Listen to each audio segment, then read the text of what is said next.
This is Rummy's Corner.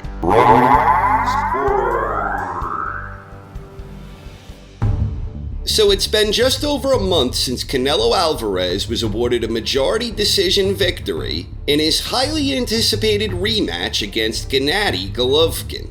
That championship bout was broadcast by HBO pay-per-view, and in the short time that's passed since then, the boxing landscape appears to be undergoing a major shift in terms of how boxing fans can watch fights.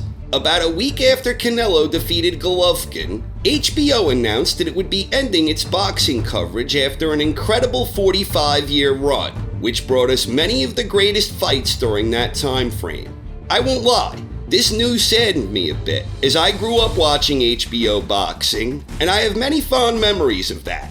I viewed HBO boxing as the benchmark of broadcasting excellence when it came to the sweet science. And for me, their peak years were during the 1990s when they had Lampley, Merchant, and Foreman calling the action. But I've also enjoyed Roy's commentary, and I especially used to enjoy hearing the thoughts and insights of the late great Emanuel Stewart. So many fond memories there, and HBO still has a couple of fights left this year, and these final cards will mark the end of an era. Meanwhile, we're seeing the rise of streaming app services like ESPN Plus and DAZN. And regarding DAZN, they just made a blockbuster deal with Golden Boy Promotions and Canelo Alvarez. And this increases their star power leverage, and it adds to the agreement DAZN already had in place with Eddie Hearn and Matchroom. If I'm understanding all of this correctly, the deal in place between DAZN and Golden Boy has nothing to do with the previous deal between DAZN and Matchroom, although it does appear that an alliance of sorts will culminate from these two deals, starting with the December 15th clash between Canelo and minor trinket holder Rocky Fielding.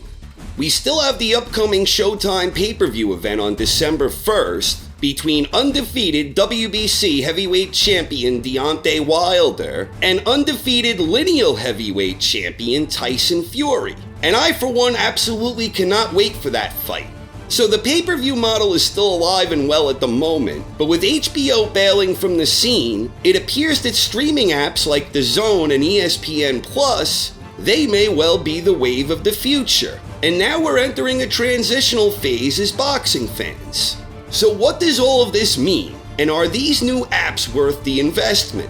DAZN is $10 a month, and ESPN Plus is $5 a month. So if you signed up for both of them, $15 a month over 12 months, that's $180. So $180, that's basically a little more than the cost of 2 pay-per-view events per year. Maybe 3 pay-per-view events from several years ago. But breaking it down to its individual elements, for $120 a year, what will we get from DAZN? As I understand things, we will be getting around 45 boxing shows, and approximately 2/3 of those shows will be from Matchroom, and the rest of them will be from Golden Boy. Canelo gets 2 fights a year, and I imagine there will be a lot of overlap there between Matchroom and Golden Boy, as is the case with the upcoming situation involving Canelo and Fielding. For ESPN, I think we're getting more than 50 shows next year, largely involving a deal with Top Rank and Bob Arum, and these shows will all be split between the ESPN television channels and the ESPN Plus app. So that's an awful lot of boxing. And while obviously most of these cards will not involve high-profile boxers like we would normally see on a pay-per-view event, for the cost of $180 a year, getting approximately 100 different boxing cards, where I believe we will also have access to the entire undercards, as well as various fight archives, I think that's a pretty good investment. And compared to the cost of buying 2 or 3 pay-per-view cards each year, I think the app model is far more favorable in terms of price for the die-hard boxing fan. But in terms of convenience, I'm the type of person who hates watching things on my phone. I guess I'm old-fashioned in the sense that I prefer watching sports on my television set. I'm not the most tech-savvy person in the world, so I like things to be simple and easy. Right now, As far as I can tell, neither the DAZN app nor the ESPN Plus app, neither of them is available on Sony Smart TVs or Samsung Smart TVs. At least I couldn't find either app on those two sets. I did, however, download the DAZN app on the PS4, but I couldn't find the ESPN Plus app there.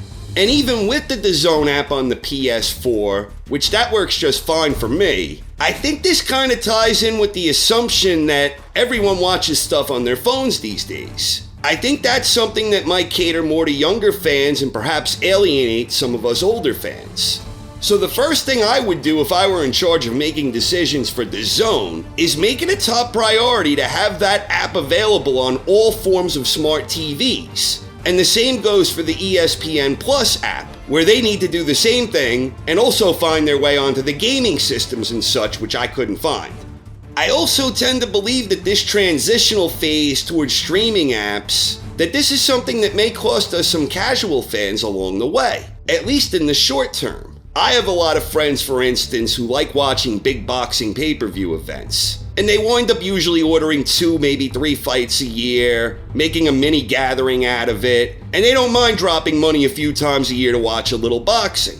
But I'm not sure if these same people would be willing to pay a monthly bill when they probably won't utilize the app to their fullest potential with the great abundance of content that they're offering. The bottom line for me is I think, for better or worse, that streaming app services like DAZN and ESPN Plus, they represent the future of boxing in terms of how fans get to watch fights. For die-hard boxing fans, I think it's a no-brainer that this is better in the long term than the current pay-per-view model. And the current pay-per-view model may soon fade away with HBO leaving the game. But at the same time, the pay-per-view model still provides boxing fans with one thing the apps haven't yet mastered: convenience and ease of access.